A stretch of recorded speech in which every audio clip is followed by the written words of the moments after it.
Everybody, settle down please. Darating na po ang ating bride.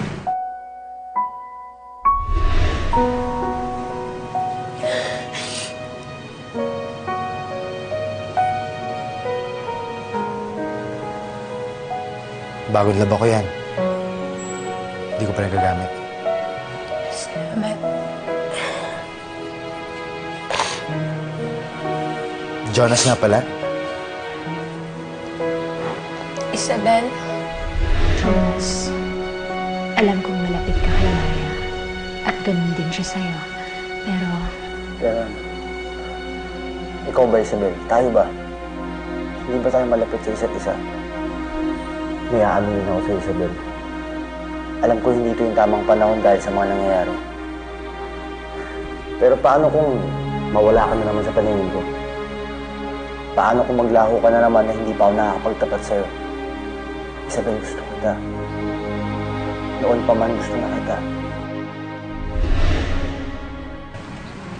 Pasok ka na.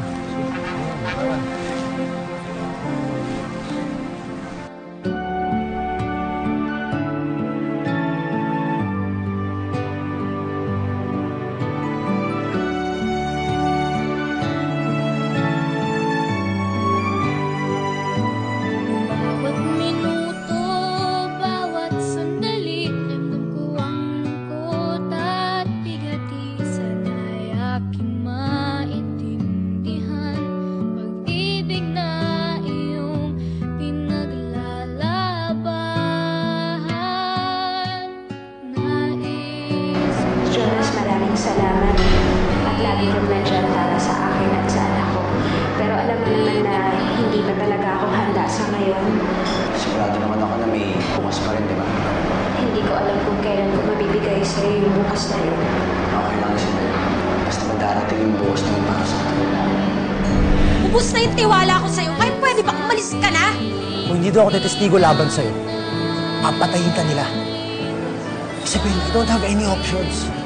Ayoko mamatay ka. Kaya ako nagawa yun.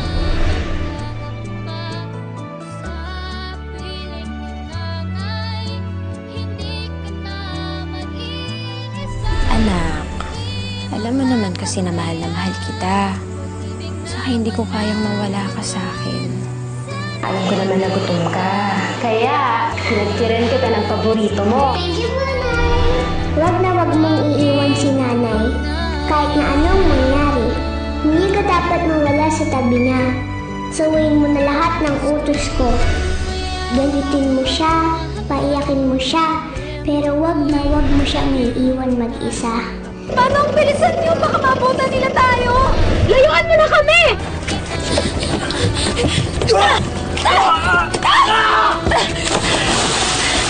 Kuya, tara na! Tara na! Tara na! Tara na! Tara na! Bilisan! Kuya! Kuya, bilisan na natin! Umalis na tayo! Nay! Pinili lahat ang nanay mo para sa'yo. Sabi ko na po ba, Tito Jonas? Si Nanay po ang sorpresa niyo sa akin.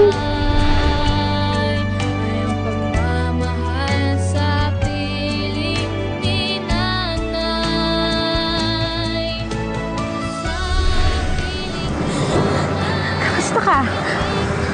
Maayos ka lang ba? Nay?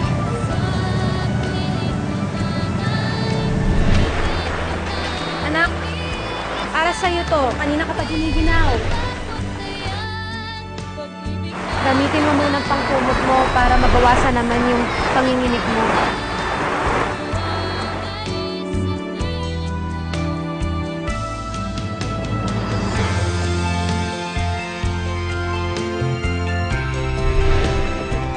Bilisan niyo, bilisan! Catherine! Bakit hindi siya gumagalaw?